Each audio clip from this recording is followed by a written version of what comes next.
Hello again, my clever home buyers. This is my introduction to Module 3.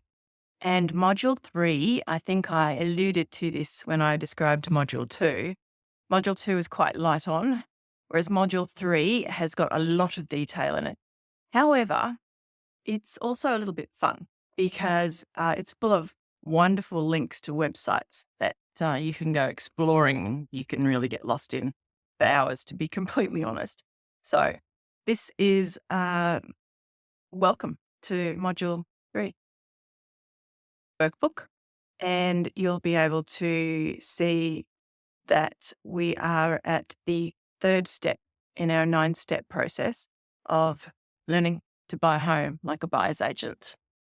In this module, there are quite a few lessons, and the worksheets are really checklists and lists. So, again, not like Module 1, not a lot of homework to do apart from exploring on the internet from your computer. So, Module 3 is all about what we call desktop due diligence, as opposed to physical due diligence. Desktop due diligence is everything that you need to do to research a particular housing market, a particular location, and a particular home, all from your computer. So that's what this module is all about. Then in Module 4, we go into the physical inspections. So desktop due diligence. Turning the page, you can see that I have said, without conducting careful online research, you could be about to make a big mistake. So it is that crucial. As buyers agents, we tend to place a lot of our time and effort on this kind of research. And so we're going to teach you now how to do it. So what is due diligence?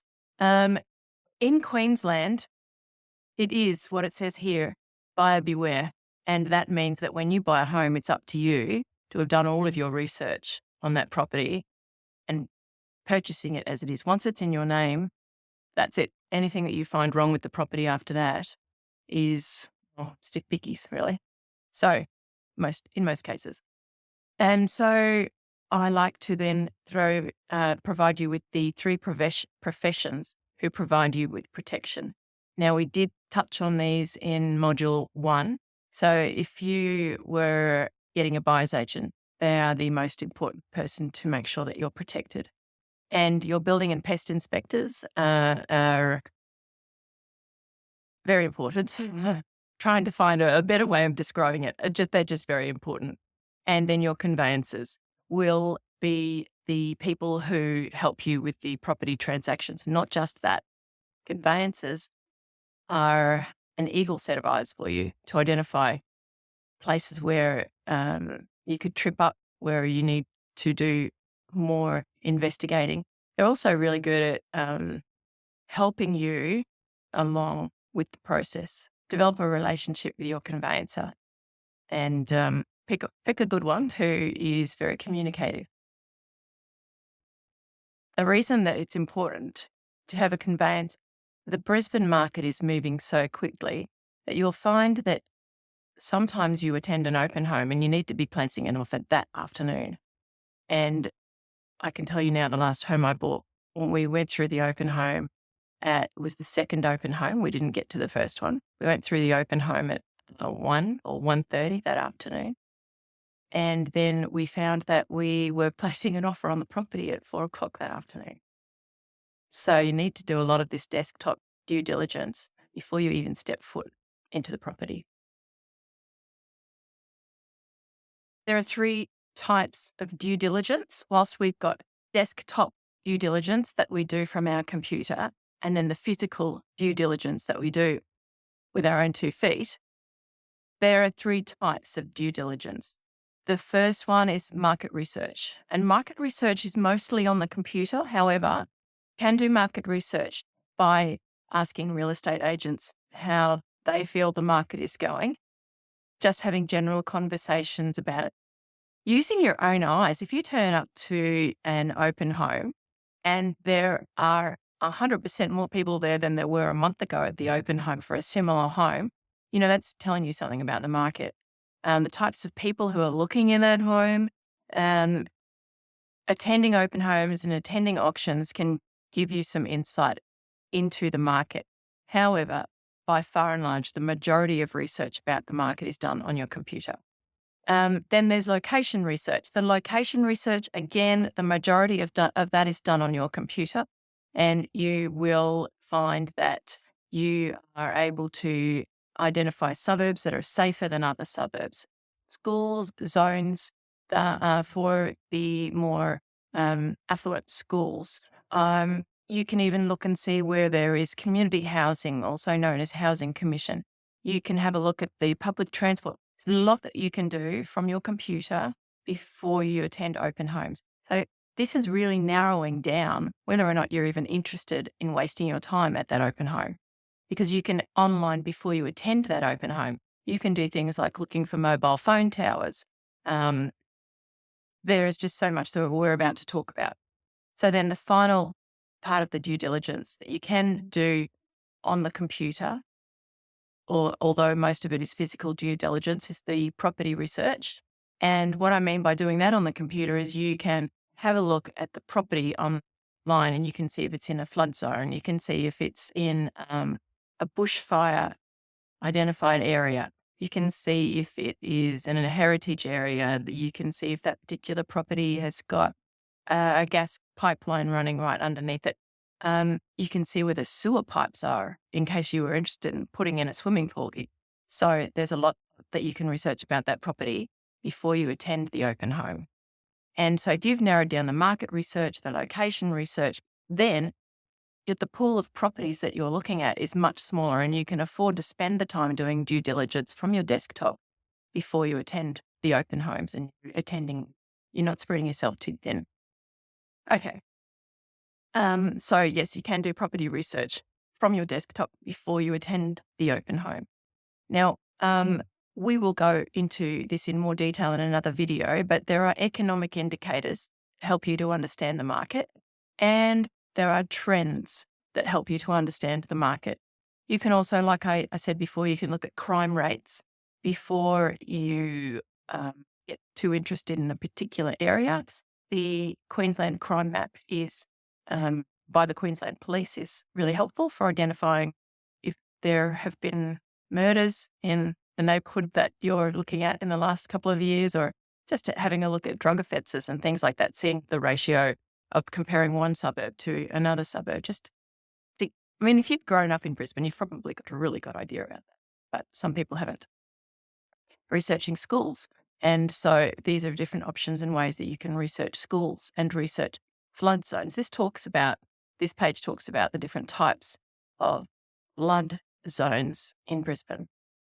Then there's demographics, and I did hint before that you could have a look at public housing, but you can also look at things like, well, if we were to compare the suburb of Barden, for example, to the suburb of, I don't know, totally different suburb, then you would see that the income levels in Barden are higher, that, the household composition is going to be different. It's not going to be full of single people like, for example, at Nanda.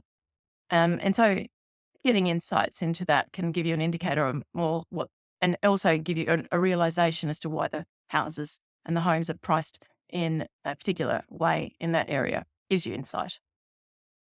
So the desktop due diligence, there's market research. So this is my checklist for you for different things to look at and understand so that you understand the market.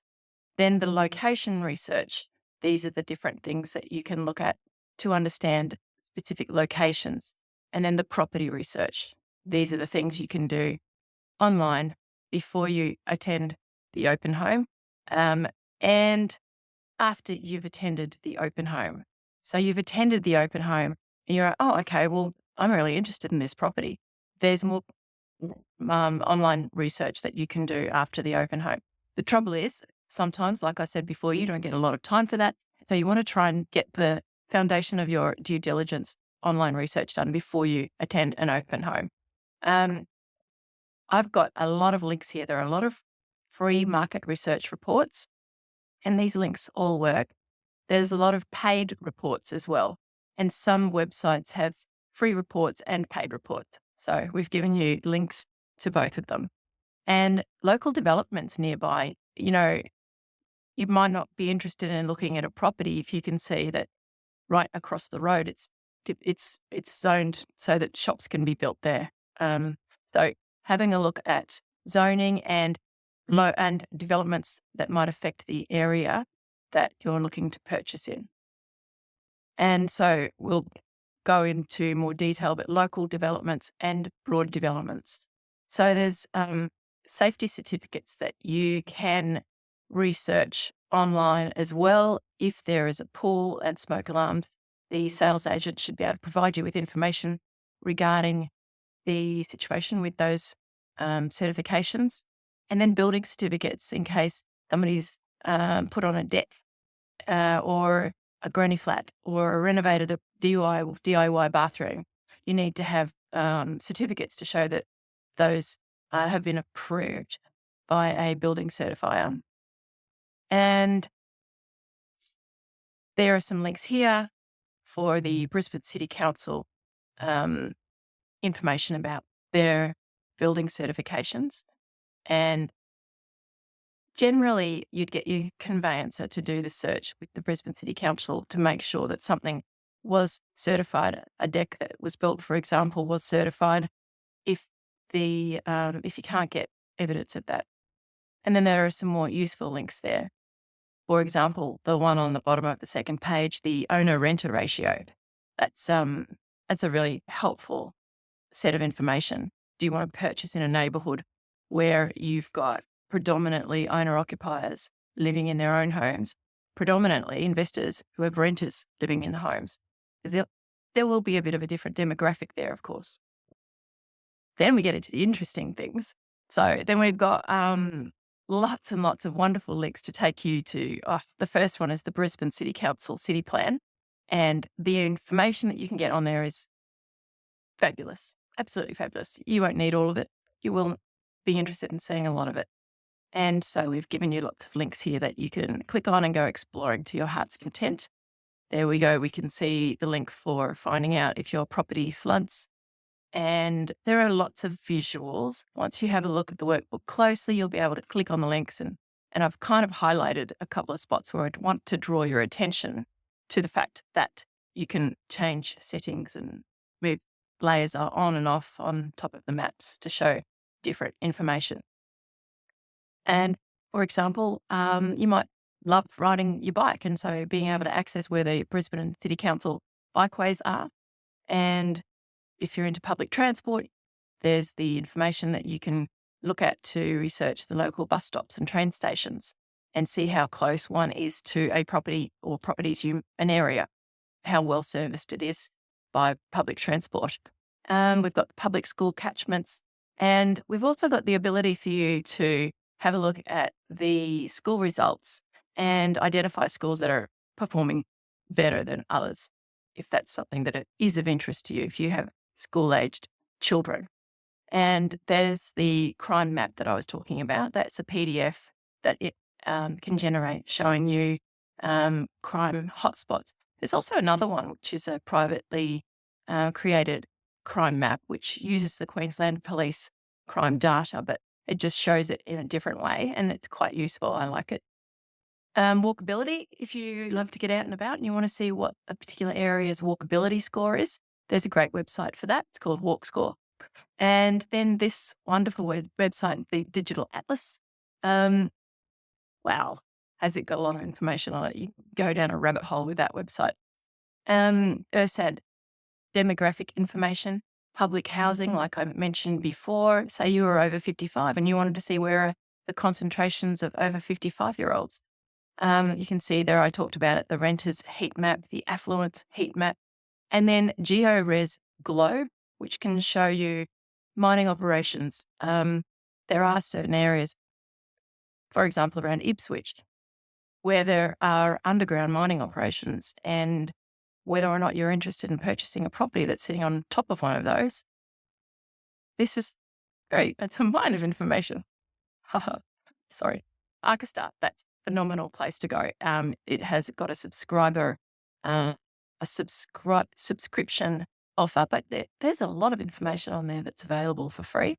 And, it uses the same data that the Brisbane City Council map uses, but it's different. It shows things in a different way.